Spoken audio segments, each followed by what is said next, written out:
There's a common misconception in point number 1 in Sunday's lesson. I want to unpack that. And the point number 1 is the gospel. And this is what it says in the lesson.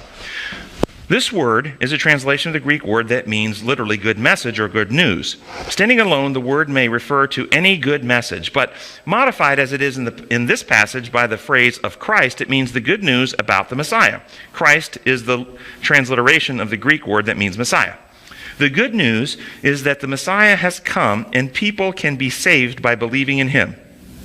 It is in Jesus and his perfect righteousness and not in ourselves or even in God's law that one can find salvation. So they're saying here, the good news is that Messiah has come and we can be saved by believing in him. That's what they're saying. Now I want to suggest to you that it is good news. It is good news that the Messiah has come, and because of what he's achieved, we absolutely can, by trusting in him, experience salvation and have everlasting life. That is good news. It's not the good news. It's a good news, not the good. In fact, the salvation of your soul is a result of the good news. But the salvation of your soul is not the good news. The good news results in saving your soul. What is the good news? Well, Revelation 14:6 says the gospel is the eternal gospel. Eternal. Not just eternity future, but eternity past. It's eternal. There's a good news that is eternal for all eternity, past, present, future. This good news never changes. The character of God. You're saying the character of God. Both. And the salvation, as wonderful as the salvation, and by the way, and this good news is true about the only eternal being.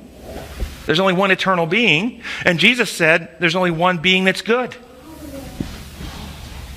Remember? So if we talk about the eternal good news, it has to be about the only eternal good one.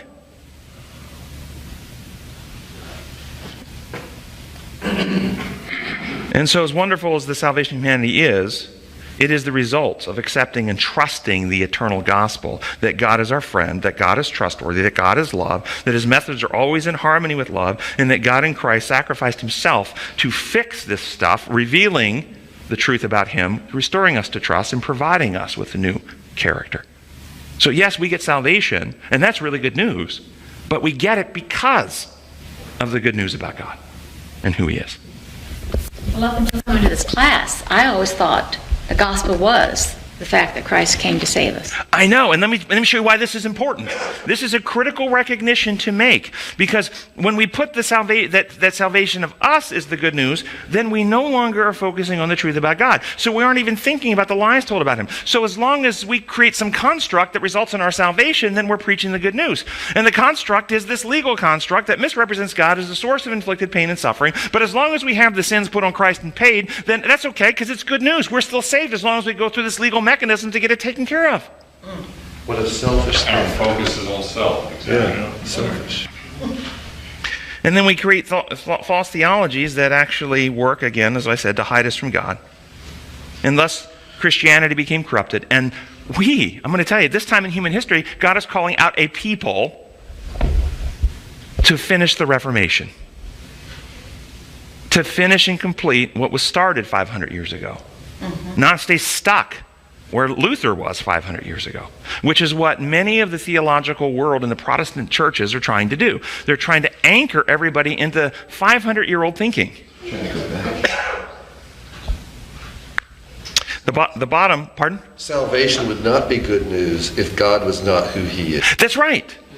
Would you want to spend eternity with a being who functions like Satan alleges? Who is the source of pain and suffering, who you're only safe with because Jesus is there to hide you from him? This isn't good news. Okay, the bottom question, in conjunction with this idea that salvation is primarily about, gospel is primarily about our salvation, it asks the question, do you ever struggle with assurance?